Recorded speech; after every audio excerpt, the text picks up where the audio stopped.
Hey guys, welcome you all on Bansal tutorial. I am Shalini और हम लोग यहाँ डिस्कस कर रहे हैं क्या घटना चक्र की सीरीज पॉलिटी के क्वेश्चंस यहाँ पे डिस्कस करेंगे हम। प्रीवियस ईयर क्वेश्चन किसी भी एग्जाम के लिए बहुत ज्यादा इंपॉर्टेंट है, चाहे वो पीएससी की अगर हम बात करें, बिहार पीएससी हो, यूपी पीएससी हो, झारखंड पीएससी हो, कोई भी पीएससी एग्जाम हो, कोई भी वनडे एग्जाम हो, चाहे वो सेंट्रल गवर्नमेंट का हो, चाहे वो आपके स्टेट गवर्नमेंट का हो, ये सभी एग्जाम के लिए बहुत इंपॉर्टेंट है। साथ ही हम यहाँ एमसीक्यू में एक एक चीजें डिस्कस कर रहे हैं, सारे ऑप्शंस डिस्कस कर रहे हैं, क्वेश्चन को बहुत ही ब्रीफली क्या कर रहे हैं, डिस्कस कर रहे हैं। तो आप लोग जरूर देखें। अभी तक हमने 3 चैप्टर डिस्कस कर लिए हैं। Chapter historical background, making of the constitution, और थर्ड चैप्टर हमने डिस्कस किया था foreign impact on Indian constitution. तो ये तीनों चैप्टर से आपको एक क्वेश्चन देखने को किसी भी एग्जाम में जरूर मिल जाएगा। हर एग्जाम में एक क्वेश्चन फॉरेन इम्पैक्ट से तो आता ही आता है, तो उसको देखिए जरूर, क्योंकि आपके वो क्वेश्चन फ्री के मार्क्स हैं वहां के। अभी भी आप यूपी पीसीएस और बिहार पीसीएस का क्वेश्चन उठा के देखोगे, एसएससी का देखोगे, सारे एग्जाम में एक क्वेश्चन फॉरेन इम्पैक्ट से आया हुआ है ही, कि दूसरे देशों के संविधान से हमारे संविधान में क्या सारी बातें ली हुई है। तो जरूर देख लेना उसका। आपको उसका लिंक आपको डिस्क्रिप्शन बॉक्स में अवेलेबल मिल जाएगा, या फिर आई बटन पे भी शो कर रहा होगा, या जब ये सेशन कंप्लीट हो जाएगा तो आपको स्क्रीन पे भी आ जाएगा, तो कहीं से भी देख सकते हो। तो जो लोग पहली बार चैनल पे आए हैं, चैनल को सब्सक्राइब कर लें, बेल आइकन प्रेस कर लें, ताकि वीडियो की नोटिफिकेशन आपको टाइम पर मिलती रहे। साथ ही बिहार स्पेशल सीरीज भी शुरू हो गई है। अभी आने वाले काफी सारे पेपर्स हैं बिहार के, जैसे बिहार दरोगा हो गया, पीएससी का एग्जाम हो गया, तो उन सब के लिए बिहार स्पेशल सीरीज बहुत इंपॉर्टेंट है, जरूर देख लेना। ठीक है, वेरी वेरी इंपॉर्टेंट। आपको उसका लिंक भी डिस्क्रिप्शन बॉक्स में अवेलेबल मिल जाएगा। तो इसलिए जो लोग पहली बार चैनल पे जुड़े हो, चैनल को सब्सक्राइब कर लो, बेल आइकन प्रेस कर लो, ताकि वीडियो की नोटिफिकेशन टाइम पर मिलती रहे। काफी सारे लोग चैनल पे नए लोग आते हैं, वीडियो देखते हैं, लेकिन चैनल को सब्सक्राइब नहीं करते हैं। कर लिया करो सब्सक्राइब, मुझे भी अच्छा लगेगा। जब आप लोगों को कुछ अच्छा बेनिफिट हो रहा है तो एटलीस्ट सब्सक्रिप्शन करने में देखो कुछ नहीं जाता है, फ्री का सब्सक्राइब है आपका, मुझे मोटिवेशन मिलता है, और आपके लिए देखो मैं और अच्छे वीडियोस, अच्छे सेशन लेके आने का पूरा ट्राई करूंगे। तो आज का जो चैप्टर है हमारा एमसीक्यू, हम लोग डिस्कस करेंगे आर्टिकल्स, स्केड्यूल और कॉन्स्टिट्यूशन पे। चलो आज का पहला सवाल है, जरा देखो। Education which are initially transferred from concurrent list by, ठीक है, जो एजुकेशन था वो इनिशियली क्या था, स्टेट का सब्जेक्ट था, उसको ट्रांसफर कर दिया कॉन्करेंट लिस्ट में, किस कॉन्स्टिट्यूशनल अमेंडमेंट एक्ट के द्वारा? 24th constitutional amendment act, 25th constitutional amendment act, 42nd amendment act और 44th अमेंडमेंट एक्ट। तो देखो, ये पहले पहले क्या था, ये स्टेट लिस्ट में आता था। कौन से अमेंडमेंट के थ्रू हमने इसको स्टेट लिस्ट से कॉन्करेंट लिस्ट में डाल दिया? वो 42nd कॉन्स्टिट्यूशनल अमेंडमेंट एक्ट के थ्रू डाला। 42nd कॉन्स्टिट्यूशनल अमेंडमेंट एक्ट 1976 के थ्रू हमने इसे स्टेट लिस्ट से कॉन्करेंट लिस्ट में डाल दिया। पहले क्या था, पहले सिर्फ राज्य इन पर कानून बना सकता था, इन पर कुछ भी तरह का कोई भी बदलाव कर सकता था। लेकिन अब क्या हो गया, अब राज्य प्लस केंद्र, सेंटर प्लस स्टेट, दोनों ही मिलकर इस पे कानून बना सकते हैं। कॉन्करेंट का ये मतलब होता है, अगर दोनों के बीच में विवाद होता है तो किसकी बात मानी जाएगी? तो सेंटर की बात मानी जाएगी, अगर दोनों के बीच में किसी भी तरह का कोई भी विवाद होता है तो। नेक्स्ट सवाल देखो। Indian constitution consist of, Indian constitution में कितने आर्टिकल्स थे? 300 article, 350 article, more than 400 article और 500 आर्टिकल। देखो, ये बीपीएससी में आया हुआ सवाल है, आप देख सकते हो 1997 में। ऐसा मत सोचना 1997 में आया तो अभी नहीं आ सकता, ये पूरी संभावना है आ सकता है। देखो, इंडियन कॉन्स्टिट्यूशन में जब ओरिजिनली जब कॉन्स्टिट्यूशन बना था, मैंने आपको बताया था कॉन्स्टिट्यूशन लागू कब हुआ था और कॉन्स्टिट्यूशन को बन के तैयार कब हो गया था, ये दोनों ही अलग अलग डेट्स में हुआ था। हमने कॉन्स्टिट्यूशन को अडॉप्ट कब किया था और कॉन्स्टिट्यूशन को इनैक्ट कब किया था। अडॉप्ट लागू और इनैक्ट, ठीक है, हमने अपना लिया था, और इनैक्ट मतलब क्या होगा, हमने लागू कर दिया था। ये दोनों ही अलग अलग डेट्स पे हुआ था। मैंने आपको लास्ट लेक्चर में बताया था, मेकिंग ऑफ द कॉन्स्टिट्यूशन, जब चैप्टर डिस्कस कर रहे थे। तो अगर आपने वो देखा होगा तो आपको याद होगा, तो कमेंट बॉक्स में जरूर आंसर दिया करो, इंटरेक्ट किया करो कमेंट सेक्शन में। अगर कोई भी प्रॉब्लम हो तो वहां अपने डाउट भी पोस्ट कर सकते हो। साथ में टेलीग्राम चैनल भी है बंसल ट्यूटोरियल का, आप वहां पर भी अपने डाउट पोस्ट कर सकते हो, कोई भी परेशानी लिख के भेज सकते हो। साथ ही मैं जो भी आपसे सवाल पूछूं, कोशिश किया करो आप कमेंट सेक्शन में देने का। इससे क्या होगा कि आपको चीजें याद हो जाएगी कमेंट सेक्शन में लिखने से। तो इंडियन कॉन्स्टिट्यूशन में क्या है, ओरिजिनली जब हम बात करें तो 22 पार्ट थे इंडियन कॉन्स्टिट्यूशन में, 395 आर्टिकल्स थे, 395 अनुच्छेद थे और 8 स्केड्यूल्स थे, 8 अनुसूचियां थी। ठीक है, क्या था? अब 22 पार्ट, ठीक है, 395 अनुच्छेद, 8 अनुसूची, 8 स्केड्यूल, तो ये थे। तो क्या होगा? मोर देन 400 आर्टिकल्स थे। चलो नेक्स्ट पे देखो। अच्छा, और अभी कितने हैं? अभी हमारे पास अगर हम बात करें तो 25 पार्ट है, मतलब 25 भाग है, 12 स्केड्यूल है, 12 अनुसूचियां हैं और 448 आर्टिकल है हमारे पास। याद रखना, 448 आर्टिकल, 25 पार्ट और 12 स्केड्यूल। आपके लिए एक और सवाल है कि टोटल हमारे पास अमेंडमेंट कितने हो गए हैं? अभी हम 2021 में खड़े हैं, 2021 तक हमारे पास कितने अमेंडमेंट हो चुके हैं कॉन्स्टिट्यूशन के अंदर, ये आपके लिए सवाल है जो आपको कमेंट सेक्शन में बताना है। नेक्स्ट सवाल देखो, union list, state list, concurrent list और रेसिडुअरी सब्जेक्ट। ठीक है, ये तीनों आपको, ये लिस्ट दिया हुआ है, लिस्ट 2 दिया हुआ है, आपको मिलान लगाना है कि कौन सा किसके अंदर आता है। यूनियन लिस्ट के अंदर क्या आता है? स्टेट लिस्ट, कॉन्करेंट लिस्ट और रेसिडुअरी सब्जेक्ट। यूनियन लिस्ट में क्या होता है? यूनियन लिस्ट में सेंटर कानून बनाता है। स्टेट लिस्ट में क्या होता है? स्टेट कानून बनाता है। कॉन्करेंट लिस्ट में क्या होता है? स्टेट और सेंटर दोनों ही मिलकर कानून बनाता है। रेसिडुअरी सब्जेक्ट में क्या होता है? रेसिडुअरी सब्जेक्ट में आपका जो आपका concurrent list, union list, state list, तीनों ही लिस्ट में ऐसे सब्जेक्ट जो रह गए हैं उनको रेसिडुअरी सब्जेक्ट में डाल दिया जाता है, अवशिष्ट सब्जेक्ट में, विषय में डाल दिया जाता है। और इस पर कानून बनाने का अधिकार किसके पास होता है? इस पे कानून बनाने का अधिकार होता है सेंटर के पास। अब लिस्ट 2 देखो, अब बताना है, देखो यूनियन लिस्ट में क्या होता है? यूनियन लिस्ट में आपका हो जाता है सेंसस, आता है यूनियन लिस्ट में। स्टेट लिस्ट के बारे में बात करें तो पुलिस एंड पब्लिक ऑर्डर, याद रखना, police and public order state list के अंदर आता है। कॉन्करेंट लिस्ट के बारे में अगर हम बात करें तो population control and family planning concurrent list के अंदर आता है। रेसिडुअरी सब्जेक्ट क्या होता है? सब स्पेस रिसर्च के अंदर आता है। अब देखो आंसर क्या है, यूनियन लिस्ट का क्या है? सेंसस। तो देखो बस सिर्फ एक आंसर भी पता होता तो आप एलिमिनेट कर सकते थे सारे ही ऑप्शन को। एलिमिनेशन मेथड भी आप लगा करके एग्जाम में क्लियर कर सकते हो। पहला ऑप्शन 3 मिल गया तो आप कुछ और देखने की जरूरत ही नहीं है, आंख बंद करके ए पे लगा दिया, टाइम मैनेज हो गया, टाइम आपका बच गया। नेक्स्ट देखो, 7 शेड्यूल, 8 शेड्यूल, 9 शेड्यूल और 10th शेड्यूल। बताना है किस शेड्यूल के अंदर कौन सी चीजें आती है। Language, disqualification of on ground of defection, distribution of legislative power, validation of certain act. तो 7 शेड्यूल के बारे में अगर हम बात करें तो इसमें क्या होता है? Distribution of legislative power, power का डिस्ट्रीब्यूशन होता है। क्या सेंटर है, स्टेट है और कॉन्करेंट लिस्ट में जो है वो आपका यहीं पे दिया गया है।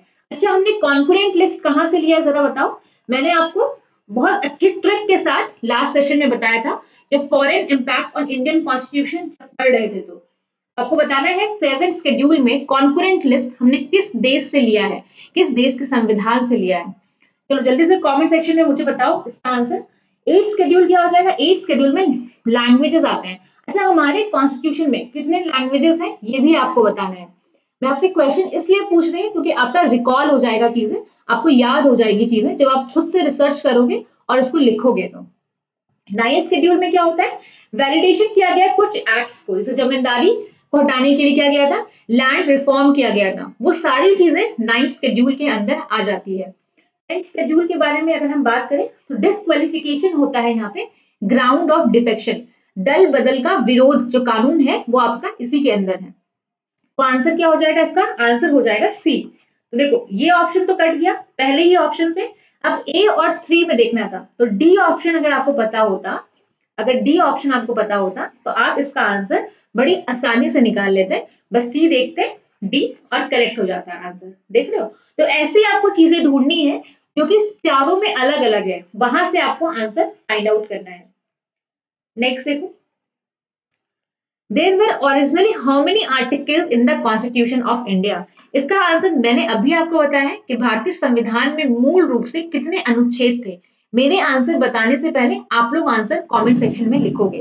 420, 380, 395, 270। तो कितने आर्टिकल थे भाई? 395 आर्टिकल थे, 22 पार्ट थे, 395 आर्टिकल थे। और आपकी सूची कितनी थी? अगर हम अनुसूचियों के बारे में बात करें तो 8 अनुसूची थी। करंट में कितने हैं तो 25 पार्ट है, 448 आर्टिकल हैं और 12 अनुसूची हैं। अच्छा, एक सवाल दिमाग में आता होगा कि भाई ये पार्ट क्या है, ये आपका नेक्स्ट आर्टिकल्स क्या है और आपके स्केड्यूल्स क्या है, ये दिमाग में आपके कई बार आता होगा। तो चलो एक बार डिस्कस कर लेते हैं पार्ट, आर्टिकल और स्केड्यूल में क्या डिफरेंस है। देखो, अगर हम जब बात करें पार्ट की, तो पार्ट क्या होता है?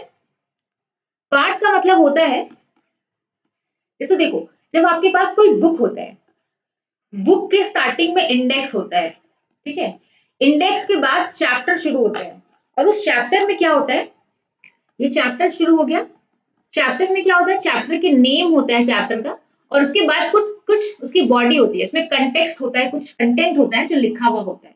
तो ये जो इंडेक्स है वो क्या है, वो आपका क्या है, पार्ट है। समझ रहे हो? इंडेक्स क्या है, आपका पार्ट है, इसमें सारी बातें लिखी हुई है। उसके बाद क्या है, आपके स्केड्यूल और आपके आर्टिकल। जब हम आर्टिकल के बारे में बात करें तो ये क्या है, ये पूरा आर्टिकल ये है आपका,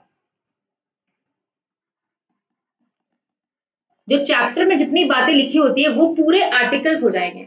और आर्टिकल्स के बाद अपेंडिक्स होता है। अपेंडिक्स में क्या होता है, जो भी चीजें आपको चैप्टर में, कुछ भी चीजें जो आपको एक्स्ट्रा लगती है, जो चीजें समझ में नहीं आती, टफ मीनिंग होता है, तो उसमें क्या होता है, बोला जाता है refer to page number this, और अपेंडिक्स साथ में जोड़ दिया जाता है। तो वो क्या हो गया, वो आपका स्केड्यूल्स हो गया। समझ रहे हो? स्केड्यूल्स पार्ट और आर्टिकल के बीच में शायद डिफरेंस आपको क्लियर हो पा रहा होगा। इंडेक्स क्या हो गया, इंडेक्स आपके पार्ट हो गए, ठीक है, इंडेक्स क्या हो गया, इंडेक्स आपके पार्ट हो गए। चैप्टर जो है और आर्टिकल्स वगैरह हैं वो क्या हो जाएंगे आपके, वो हो जाएंगे आपके, अगर हम बात करें आर्टिकल्स हो जाएंगे, और अपेंडिक्स क्या हो जाएंगे, आपके स्केड्यूल्स हो जाएंगे। ठीक है, जैसे कि पार्ट के बारे में अगर हम बात करें तो पार्ट 1 लिखा होता है, आर्टिकल क्या है, आर्टिकल 1 to 4। पार्ट 2 आर्टिकल क्या है, 5 to 11, है ना। तो ये क्या है, पार्ट क्या है, आपका इंडेक्स हो गया कि भाई पार्ट 1 में क्या होगा, 1 to 4 पेज, 1 to 4 चैप्टर आएंगे। पार्ट 2 में क्या होगा, 5 to 11 चैप्टर आएंगे। वो क्या हो गया, वो हो गया आपका आर्टिकल्स। अपेंडिक्स के बारे में बात करें तो देखो, आर्टिकल्स में क्या होता है, मान लो यूनियन एंड इट्स टेरिटरी के बारे में लिखा हुआ है आर्टिकल 1 में, name and union territory of the state. अब जितने भी नेम है, जितने भी स्टेट है हमारे पास, 29 स्टेट है, उनके नाम कहाँ मिलेंगे, आपको पहली अनुसूची में उसके नाम मिलेंगे। समझ रहे हो?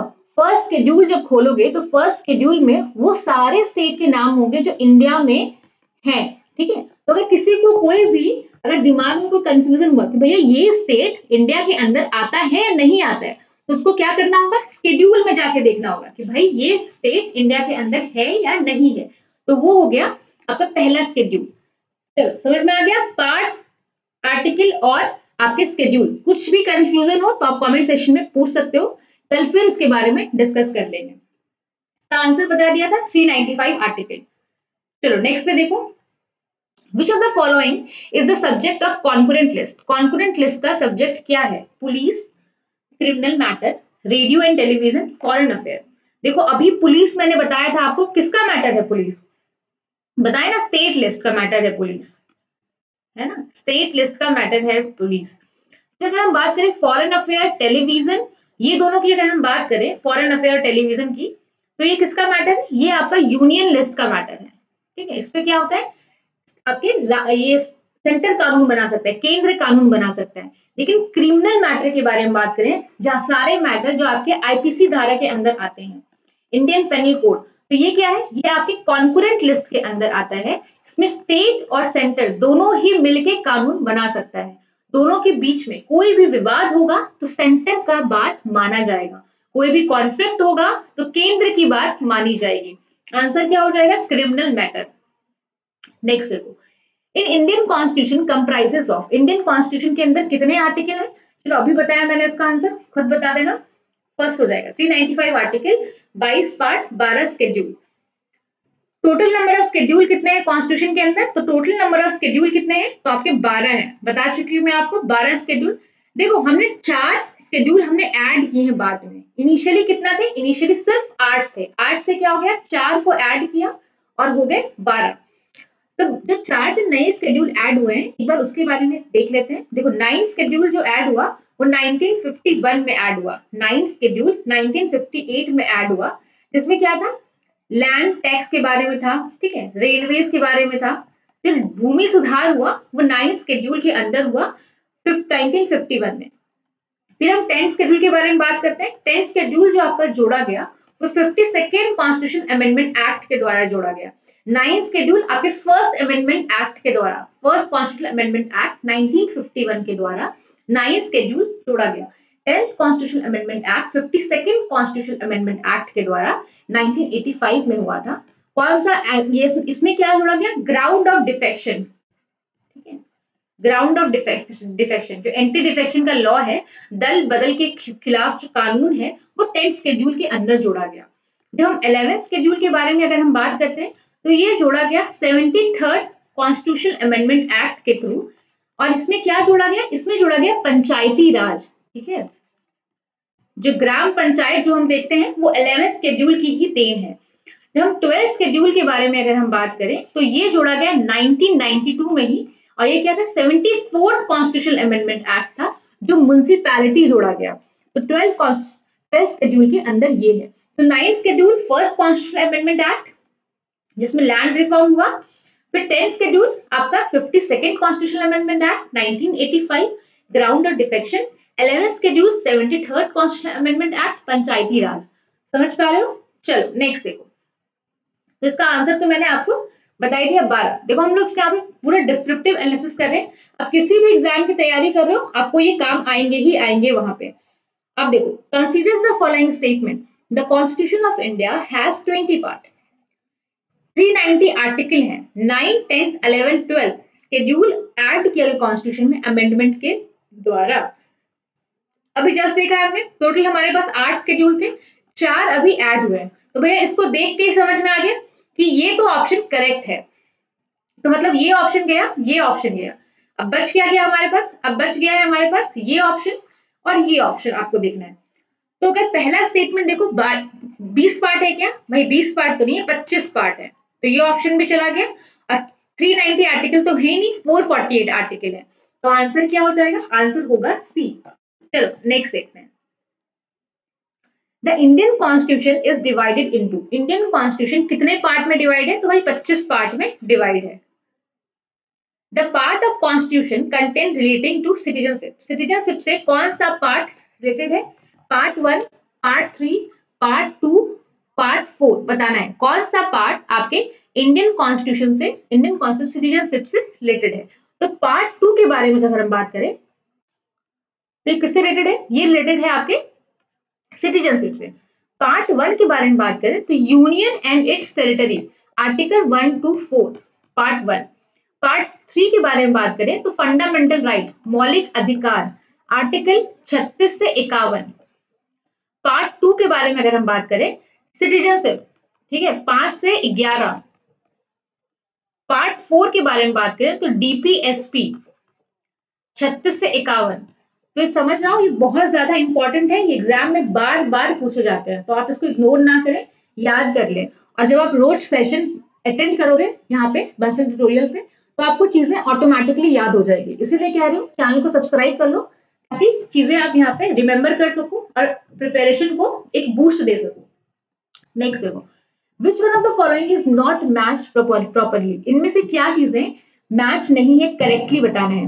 Citizenship part 2, fundamental right part 3, fundamental duties part 4A, state part 6 of the constitution.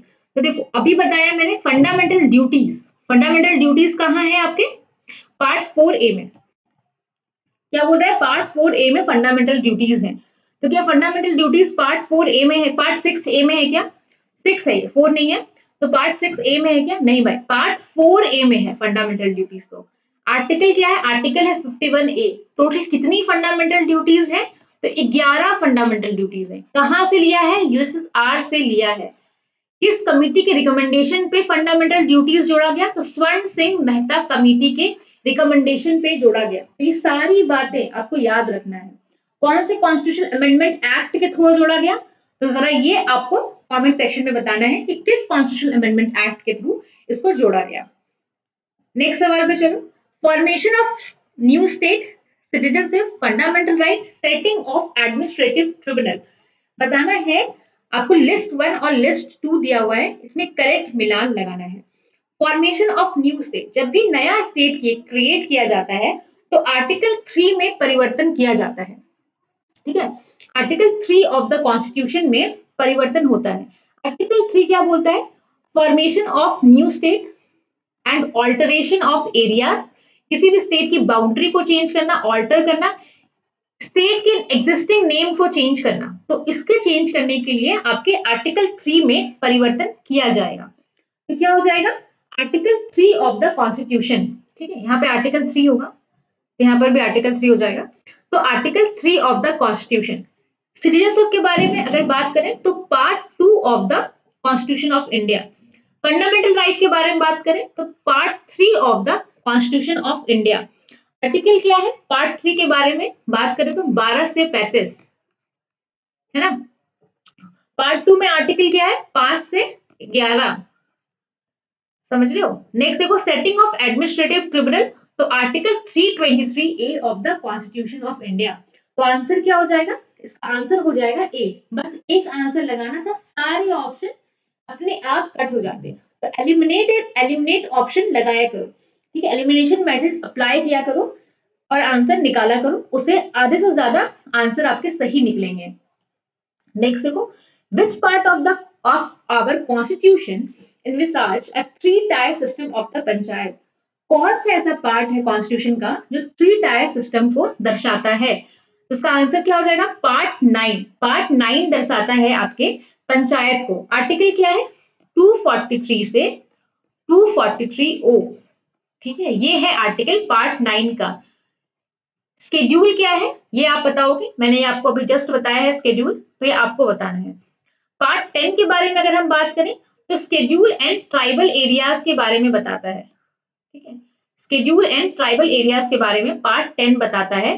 Part 11 के बारे में बात करें तो ये बताता है relation between the union and the state. State और केंद्र और राज्य के बीच का रिलेशन को डिस्क्राइब करता है पार्ट 11। आर्टिकल क्या है? 245 से 263। अब बात करते हैं पार्ट आपके 12 की। पार्ट 12 के बारे में बात करें तो ये finance, property, contract and suits के बारे में बताता है। आर्टिकल 264 से 300A होता है। ठीक है, याद रखना। देखो, पार्ट कौन सा पार्ट किस बारे में बताता है? 22 पार्ट है। या आप एक बार 2-4 बार देख लोगे ना तो नजरों से नीचे से निकाल लोगे, आपको याद हो जाएंगे। याद नहीं भी होगा तो एक आपको ओवरऑल आइडिया मिल जाएगा जिससे आप एग्जाम में आंसर करेक्ट करके आओगे। कई बार पार्ट एग्जाम में पूछ लिया जाता है, इसलिए जरूरी है कि आप उसको देखें।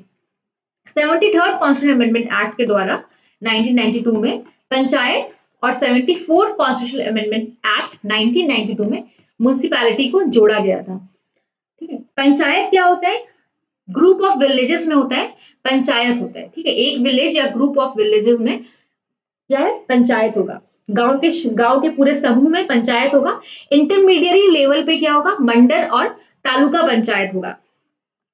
स्मॉलर स्टेट जिसका पॉपुलेशन 20 लाख से कम है, ठीक है, जिसका पॉपुलेशन 20 लाख से कम है, वहां इंटरमीडिएट लेवल पे क्या होगा? मंडल होगा और तालुका पंचायत होगा।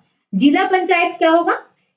पूरे के पूरे रूरल एरिया में। ठीक है, एक रूरल एरिया में या आपके डिस्ट्रिक्ट के एक जो रूरल एरिया है उसमें क्या होगा? आपका जिला पंचायत होगा। चलो नेक्स्ट पे देखते हैं। Which part and chapter of the Indian constitution deal with the legislative relation between the union and the state. देखो, अभी जस्ट मैंने आपको बताया था कि किस पार्ट में आपके यूनियन एंड स्टेट के लेजिस्लेटिव रिलेशन के बारे में बताया गया है। याद करो, अभी आपको लास्ट क्वेश्चन में मैंने बताया है आपको ये, इसलिए मैं कह रही हूँ पार्ट याद कर लो। तो पार्ट 9 है और आपका चैप्टर क्या है? पार्ट ये 11 है, चैप्टर क्या है? 1 है। फिर बात करते हैं पार्ट 11 चैप्टर 2 के बारे में अगर हम बात करें तो एडमिनिस्ट्रेटिव रिलेशन बताया गया है। देखो, इसमें लेजिस्लेटिव रिलेशन बताया गया है, विधायी संबंध बताया गया है, और इसमें आपके एडमिनिस्ट्रेटिव रिलेशन बताया गया है। ठीक है, पार्ट 12 के बारे में बात करें तो finance, property and contract suit के बारे में पार्ट 12 चैप्टर 1 में बताया गया है। याद रखना, पार्ट 12 चैप्टर 1 के बारे में बात करें तो यहाँ पे फाइनेंस, प्रॉपर्टी, आपके कॉन्ट्रैक्ट एंड सूट के बारे में बताया गया है। तो आंसर क्या होगा? आंसर हो जाएगा इसका ए। चलो नेक्स्ट पे चलते हैं। नेक्स्ट देखो, how many parts article schedule was there in the original Indian constitution. देखो जब ओरिजिनल लिखा रहेगा तो जब कॉन्स्टिट्यूशन बना था तब का आपको बताना है। अगर यहाँ पे ओरिजिनल नहीं लिखा होता तो अभी करंट टाइम का बताते हैं, प्रेजेंट टाइम में कितना है। यहाँ पे ओरिजिनल लिख दिया तो जिस समय संविधान बना था उस समय कितने पार्ट थे, तो 22 पार्ट, 395 आर्टिकल और 8 अनुसूची, 8 शेड्यूल। नेक्स्ट देखो, which one of the following schedule of the Indian Constitution list the name of states and specify their territories? First, second, third और फोर्थ। भारतीय संविधान के निम्नलिखित अनुसूचियों में से कौन सा राज्यों के नामों को सूचीबद्ध करता है और उनके क्षेत्रों को निर्दिष्ट करता है, ये बताना है। अभी बताया था आपको, फर्स्ट शेड्यूल करता है। पहले शेड्यूल के बारे में बात करें, फर्स्ट शेड्यूल में तो सारे स्टेट्स के नाम यहाँ पे आपको, यूटी के नाम यहाँ पे आपको मिल जाएंगे। तो आंसर क्या हो जाएगा, फर्स्ट शेड्यूल। अब बात करते हैं सेकेंड शेड्यूल में। सेकेंड शेड्यूल में क्या होता है, यहाँ सैलरी के बारे में बात किया जाता है। जो ऑफिसर आपके होल्ड कर रहे हैं आपके पोजीशन को, उनके सैलरी के बारे में सेकेंड शेड्यूल में बात किया जाता है। जैसे कि जजेस हो गया, कैग हो गया, controller auditor general of India, इन सब की सैलरी के बारे में जो बात की गई है सेकेंड शेड्यूल के अंदर की गई है। ऐसे सेकेंड, ऐसे सैलरी। थर्ड शेड्यूल के बारे में बात करें तो forms of oath and affirmation होता है, ठीक है। ओथ और अफर्मेशन के बारे में थर्ड शेड्यूल में बात किया गया है। फोर्थ शेड्यूल में बात करें तो कितनी सीटें राज्यसभा में आपके स्टेट्स को दिया जाएगा, राज्यों को दिया जाएगा, ये बात फोर्थ शेड्यूल में किया गया। डिटेल इसका एलोकेशन ऑफ सीट्स के बारे में, सीटों के आवंटन के बारे में फोर्थ शेड्यूल में बात किया गया है, चौथी अनुसूची में बात किया गया है। नेक्स्ट देखो, which of the following are enshrined in the third schedule of the Indian Constitution। देखो इस तरह से भी क्वेश्चन आते हैं, किस किस के बारे में इंडियन कॉन्स्टिट्यूशन में तीसरी अनुसूची में किसके ओथ के बारे में बात किया गया है। Form of oath for a minister for the union के ओथ के बारे में, आपके मिनिस्टर ऑफ यूनियन के बारे में। दूसरा ओथ जो है chief justice of supreme court के, और ओथ जो है प्रेसिडेंट का, oath to be made by member of parliament, तो इनके बारे में। तो देखो इसका आंसर क्या हो जाएगा, इसका आंसर होगा आपका सी, 1, 2 एंड 4। ये तीनों ही ओथ के बारे में बताया गया है। लेकिन प्रेसिडेंट ऑफ इंडिया के ओथ के बारे में अगर बात करें तो आर्टिकल 60 में प्रेसिडेंट ऑफ इंडिया के ओथ के बारे में बताया गया है। आर्टिकल 60 में प्रेसिडेंट ऑफ इंडिया के ओथ के बारे में, राष्ट्रपति के शपथ ग्रहण के बारे में बात की गई है। तो अलग से आर्टिकल 60 प्रेसिडेंट के ओथ के बारे में बता रखा है। अब जरा देख लेते हैं किसके किसके ओथ के बारे में बताया गया है। जरा देखो अगर हम तीसरी अनुसूची के बारे में बात करें तो सबसे पहले जो यूनियन मिनिस्टर होते हैं, ठीक है, यूनियन जो मिनिस्टर होते हैं उनके ओथ के बारे में बताया गया। दूसरी बात करें तो कैंडिडेट जो भी इलेक्शन के लिए खड़े हो रहे हैं पार्लियामेंट में, उनके ओथ के बारे में बात की गई है। मतलब जो कैंडिडेट पार्लियामेंट में इलेक्शन के लिए खड़े होते हैं उनके लिए भी ओथ का, उनके लिए भी शपथ ग्रहण का क्या होता है, बात किया गया हमारे संविधान के अंदर। जो भी मेंबर है पार्लियामेंट के, मेंबर ऑफ पार्लियामेंट, उनके बारे में भी ओथ के बारे में यही बात किया गया है। मिनिस्टर के बारे में बात किया, मेंबर जो होते हैं पार्लियामेंट उनके बारे में। नेक्स्ट देखो, जज जो होते हैं सुप्रीम कोर्ट के प्लस कैग, इनके भी ओथ के बारे में यही बात किया गया है। पांचवा अगर बात करें, अब यहाँ पे आ जाओ, तो मिनिस्टर जो होते हैं स्टेट के, उनके बारे में बात किया गया है, ठीक है, ये स्टेट के बारे में बात करें। फिर नेक्स्ट देखो, लेजिस्लेचर जो है आपके, कैंडिडेट जो भी इलेक्शन के लिए खड़े होते हैं स्टेट के लिए, कैंडिडेट जो इलेक्शन के लिए खड़े हो रहे हैं स्टेट के लिए, उनके बारे में बात किया गया है। तीसरा, जिस तरह से मेंबर ऑफ पार्लियामेंट के ओथ के बारे में बात किया गया, उसी तरह से मेंबर जो है लेजिस्लेचर ऑफ स्टेट के, उसके बारे में भी यहाँ पे बात किया गया है, उनके ओथ के बारे में भी। अब हम बात करें तो आपके जो जज होते हैं हाई कोर्ट के, ठीक है, जज जो होते हैं आपके हाई कोर्ट के, उनके बारे में भी यहाँ पे ओथ के बारे में बात किया गया। टोटल 8 है, सिर्फ 4 याद रखोगे तो 4 ऑटोमेटिकली आपको याद हो जाएंगे। मिनिस्टर फॉर द यूनियन, ठीक है, candidate for the election of parliament, तीसरा ए मेंबर ऑफ पार्लियामेंट, जजेस of supreme court and the controller and auditor general of India. यहाँ क्या है, minister of state, candidate for the election of for to the parliament, a member of parliament. ठीक है, यहाँ member of parliament है, यहाँ पे क्या हो जाएगा, मेंबर ऑफ स्टेट्स हो जाएगा, मिनिस्टर ऑफ स्टेट हो जाएगा। समझ लो, यहाँ पे स्टेट्स के बारे में बात किया गया। जज ऑफ हाई कोर्ट हो गया, member of legislature of state हो गया, एक candidate for election to the legislature of a state, minister of the state. तो ये सारी चीजें याद रखना, क्वेश्चन कई बार इससे भी आ चुका है। नेक्स्ट देखो, fourth schedule for the constitution of India deals with, fourth schedule किससे डील करता है, अभी बताया है फोर्थ शेड्यूल किससे डील करता है आपका, फोर्थ शेड्यूल आपका डील करता है allocation of seats for the council of state. अब इन तीनों का बताओ कौन सा शेड्यूल डील करता है, पॉलिटिकल डिफेक्शन से, पंचायत सिस्टम से और लैंग्वेज से। मैंने अभी आपको बताया है लास्ट वाले क्वेश्चंस में, अगर नहीं याद है तो वापस से बैक जाओ और उस चीज को देखो।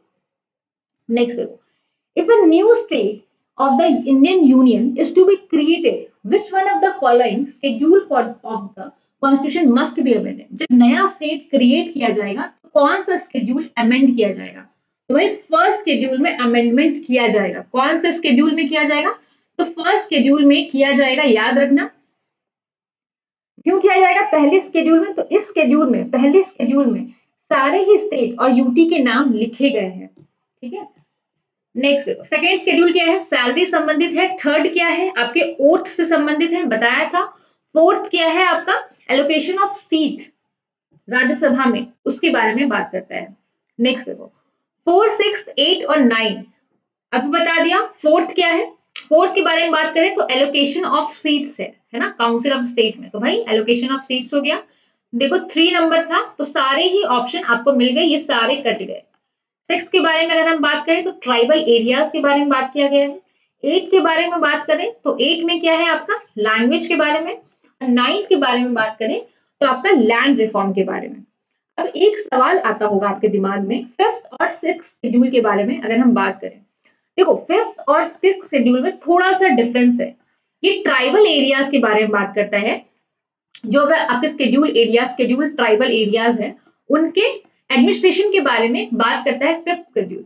जब 6th शेड्यूल के बारे में अगर हम बात करें तो 6th शेड्यूल में क्या होता है, इसमें क्या है कुछ स्टेट को छोड़ दिया गया है। वो स्टेट कौन से हैं, तो असम, मेघालय, त्रिपुरा और मिजोरम। तो इस स्टेट को छोड़ के सारे स्टेट का एडमिनिस्ट्रेशन यहाँ पर होता है। तो क्या है, याद रखना 6th शेड्यूल एटीएम स्क्वायर, ठीक है, और 5th शेड्यूल में सारे एरियाज आ जाएंगे, शेड्यूल एरिया और शेड्यूल ट्राइबल एरिया, शेड्यूल जो है वो आपके यहाँ पे आ जाएंगे। इनका एडमिनिस्ट्रेशन 5th में होगा, और जब हम बात करें 6th में तो एडमिनिस्ट्रेशन आपके किसका होगा, एटीएम स्क्वायर एरिया का होगा, असम, त्रिपुरा, मेघालय, मिजोरम। चलो नेक्स्ट पे देखते हैं question. Constitutional protection state land reform law have been included in the, कब इंक्लूड किया गया आपका, मैंने अभी बताया था ना 9th शेड्यूल के अंदर इंक्लूड किया गया था, फर्स्ट कॉन्स्टिट्यूशनल अमेंडमेंट एक्ट 1951। देख रहे हो क्वेश्चन घुमा फिरा के पूछ रहा है आपसे, आपको सारे ऑप्शंस भी ध्यान में रखने हैं, इस शेड्यूल में क्या चीजें जोड़ी गई है। 7th शेड्यूल के बारे में अगर हम बात करें तो 7th शेड्यूल में क्या है आपका स्टेट, आपके स्टेट सेंटर और कॉन्करेंट लिस्ट है, ये सारे ही लिस्ट आपके क्या है 7th शेड्यूल के अंदर है। 8th शेड्यूल में आपके क्या है लैंग्वेज है, 8th शेड्यूल में टोटल कितने लैंग्वेज है, तो 22 लैंग्वेज है आपके, जस्ट अ मिनट, टोटल कितने लैंग्वेज है, तो टोटल 22 लैंग्वेज है ना। 104 शेड्यूल है क्या भाई, जरा बताओ, नहीं भाई 104 शेड्यूल तो है ही नहीं, कितना है 12 ही शेड्यूल है, 104 शेड्यूल तो है ही नहीं। चलो नेक्स्ट देखो, union list, state list, concurrent list. अब ये 3 लिस्ट दिए हुए हैं, कितने आइटम्स में ये बताना है, इसमें कितनी एंट्रीज हैं। 2016 का देखो ये सवाल है, तो अभी भी आ सकता है। देखो पहले 97 था यूनियन लिस्ट में, अभी क्या है, अभी आपका है टोटल अगर हम बात करें तो 100 है, अभी करंटली चेंज हो गया है तो 100 एंट्रीज हैं। पहले 47 था कॉन्करेंट लिस्ट के अंदर, तो 47 था और अभी क्या है, अभी आपके हो गए 52। पहले स्टेट लिस्ट में 66 था जब ये क्वेश्चन पूछा गया था, अब क्या हो गया 61 हो गया, याद रखना अब 61 हो चुका है स्टेट लिस्ट के अंदर। अब देखो आर्टिकल 246 के बारे में अगर हम बात करें तो आर्टिकल 246 7th शेड्यूल जो है आपका कॉन्स्टिट्यूशन के अंदर जो 3 लिस्ट दिया गया है, यूनियन लिस्ट, स्टेट लिस्ट और कॉन्करेंट लिस्ट, तो इसके बारे में डील करता है आपका आर्टिकल 246। तो आर्टिकल 246 के बारे में अगर बात करें तो किससे डील करता है? Subject matter of laws made by the parliament and by the legislation of state. जो भी सब्जेक्ट मैटर है, लॉज जो बनाए गए हैं पार्लियामेंट के द्वारा और लेजिस्लेशन ऑफ स्टेट्स के द्वारा, उन सब के बारे में बात 246 आर्टिकल में किया जाता है। अब अगर हम बात करें 246 आर्टिकल के बारे में, तो 246 आर्टिकल किस पार्ट में आता है? तो पार्ट 11 में आता है, याद रखना, ठीक है। पार्ट 11 में 246 आर्टिकल आता है, जहां relation between the union and the states के बारे में बात किया गया है।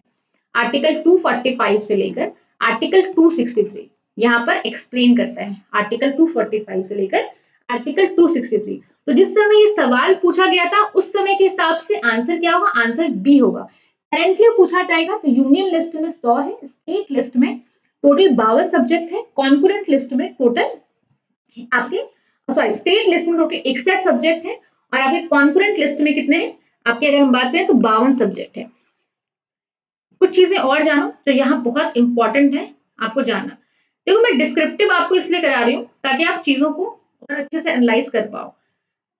कुछ लोग सोच रहे होंगे इतना डिस्क्रिप्शन में क्यों चल रहा है, क्योंकि एग्जाम में क्वेश्चंस ऐसे ही आते हैं, इधर से ही क्वेश्चन निकल के आ जाते हैं और आप फिर पूछते हो कहाँ से आ गया। तो 42nd कॉन्स्टिट्यूशनल अमेंडमेंट एक्ट 1976 के द्वारा 5 सब्जेक्ट जो थे आपके, वो आपके स्टेट लिस्ट से कॉन्करेंट लिस्ट में ट्रांसफर कर दिया गया। अब वो कौन कौन सब्जेक्ट थे याद रखना, कई बार पूछा गया है। एजुकेशन किस लिस्ट में आता है? तो 42nd कॉन्स्टिट्यूशन अमेंडमेंट एक्ट में ये किस में आता था? स्टेट लिस्ट में आता था, अब कॉन्करेंट लिस्ट में डाल दिया गया। फॉरेस्ट, जंगल जो है वो कॉन्करेंट लिस्ट में आता है। प्रोटेक्शन ऑफ वाइल्ड एनिमल्स, ठीक है, एंड बर्ड्स, ये किसके अंदर आता है? ये भी आपके कॉन्करेंट लिस्ट में आता है। चौथा, वेट्स एंड मेजर, ये किस में आता है? ये 42nd कॉन्स्टिट्यूशनल अमेंडमेंट एक्ट 1976 में आता है। फिर बात करें एडमिनिस्ट्रेशन, ठीक है, एडमिनिस्ट्रेशन करना किसका? जस्टिस का। Constitution and organ of all court, ठीक है, एक्सेप्ट, क्या हो सकता है एक्सेप्ट? सुप्रीम कोर्ट और हाई कोर्ट। एडमिनिस्ट्रेशन करना जस्टिस, कॉन्स्टिट्यूशन और ऑर्गन का, सारे ही स्टेट्स के, ठीक है, एक्सेप्ट सुप्रीम कोर्ट और हाई कोर्ट को छोड़ के सारे ही कोर्ट का यहाँ पे एडमिनिस्ट्रेशन करना इसके अंदर आ जाएगा, तो सुप्रीम कोर्ट और हाई कोर्ट का नहीं आएगा। तो याद रखना ये education, forest, protection of wild life, wild animal, जंगली जानवर या फिर आपके पक्षी का प्रोटेक्शन, संरक्षण, वेट्स एंड एवं मेजर, ठीक है, ये सारी चीजें एडमिनिस्ट्रेशन करना ये आपके कोर्ट्स का, एक्सेप्ट हाई कोर्ट और सुप्रीम कोर्ट, ये सारी बातें 42nd कॉन्स्टिट्यूशनल अमेंडमेंट एक्ट के तहत यहाँ स्टेट लिस्ट से कॉन्करेंट लिस्ट में ट्रांसफर कर दिए गए। ये 5 सब्जेक्ट से क्वेश्चन हमेशा ही देखने को मिल जाते हैं। नेक्स्ट देखो सवाल, under the constitution of India economic planning is subject of, economic planning किसका सब्जेक्ट है ये आपको बताना है। In the state list, union list, concurrent list, not specified in any list, तो किसमें आ जाएगा? ये कॉन्करेंट लिस्ट के अंदर आ जाएगा इकोनॉमिक प्लानिंग का सब्जेक्ट। याद रखना इसमें सेंटर और स्टेट दोनों ही मिलकर कानून बना सकता है, तो आंसर हो जाएगा सी। नेक्स्ट देखो, which of the following is the subject of concurrent list, concurrent list के अंदर क्या आता है? अभी बताया था ना, सब क्वेश्चन रिपीट हो गया, तो इसका आंसर तो पता होगा आपको। आंसर क्या है? Criminal matter. ये किसके अंदर आ जाएगा? बताया था अभी, ये आ जाएगा यूनियन लिस्ट के अंदर, पुलिस आ जाएगा स्टेट लिस्ट के अंदर। 10th शेड्यूल रिलेटेड टू किससे है? देखो 10th शेड्यूल किससे रिलेटेड है? एंटी डिफेक्शन लॉ से रिलेटेड है 10th schedule. 52nd constitution amendment act, बताया था ना, 52nd constitution amendment act, administration of SC और एसटी एरिया 5th शेड्यूल से, ठीक है, रिलेटेड है। नेक्स्ट देखो, which of the following entry is subject of concurrent list, concurrent list से कौन सा संबंधित है ये बताना है।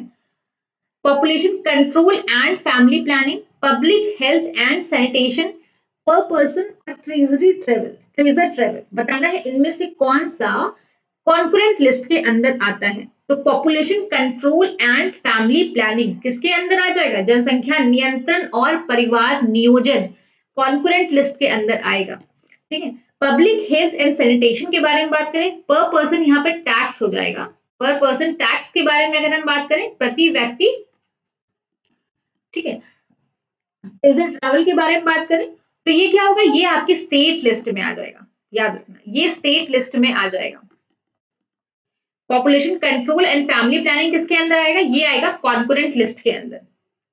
नेक्स्ट देखो, which of the following subject lies in the concurrent list. देखो ये सारी जो जितने भी सब्जेक्ट्स आपके एग्जाम में आ चुके हैं वो जरूर से कर लेना, उसमें से ही एक आपको देखने को मिल जाएगा। देखो पहला क्या है?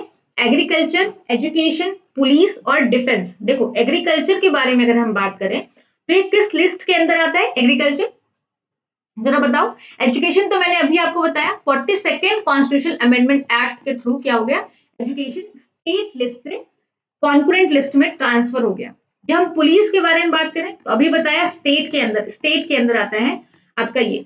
फिर अगर हम बात करें डिफेंस के बारे में तो डिफेंस किस लिस्ट में आता है ये आप मुझे कमेंट सेक्शन में बताओगे, और एग्रीकल्चर किस लिस्ट में आता है ये आपको बताना है। ये दोनों मैंने आप पे छोड़ दिया है, बाकी दो मैंने आपको बताया है, तो कमेंट सेक्शन में जरूर बताना। तो अभी सेशन यहीं पे एंड करते हैं, नेक्स्ट सेशन में इसके आगे के क्वेश्चंस डिस्कस करेंगे। तो जो लोग पहली बार चैनल पे आए हो चैनल को सब्सक्राइब कर लेना। बाकी जो चीजें आपको लग रहा है इसमें और भी सारी चीजें ऐड करनी चाहिए, कुछ और चीजें भी जो आपको लगता है एग्जाम के पॉइंट ऑफ व्यू से इंपॉर्टेंट है, तो वो भी चीजें आप कमेंट सेक्शन में बता सकते हो कि हाँ मैम आप ये सारी चीजें सेशन में और ऐड कीजिए जो कि हमारे एग्जाम के पॉइंट ऑफ व्यू से इंपॉर्टेंट है, तो हम लोग वो चीजें भी ऐड कर लेंगे। तो आप कमेंट सेक्शन में अपने जो भी परेशानी है या जो भी चीजें आप सजेशन देना चाहते हो वो कमेंट सेक्शन में आप ये लिख सकते हो। साथ ही आप चैनल पे भी जुड़ सकते हो, बंसल ट्यूटोरियल, ये टेलीग्राम का चैनल है, आप सर्च करके यहाँ भी जुड़ सकते हो। लिंक आपको डिस्क्रिप्शन बॉक्स में मिल जाएगा बंसल ट्यूटोरियल्स का, तो यहाँ पर भी आप ऐड हो सकते हो, वहां पर भी आप अपने डाउट्स वगैरह पोस्ट कर सकते हो। मैं अवेलेबल हूँ वहां पर आपके लिए सारे डाउट्स को बताने के लिए। बाकी चैनल को सब्सक्राइब कर लेना, बेल आइकन प्रेस कर लेना ताकि वीडियो की नोटिफिकेशन टाइम पर मिलती रहे। और अगर अच्छे लगे अगर सेशन आपको तो अपने दोस्तों को भी शेयर करो ताकि वो भी इसका लाभ उठा सके। Thank you so much guys, have a good day.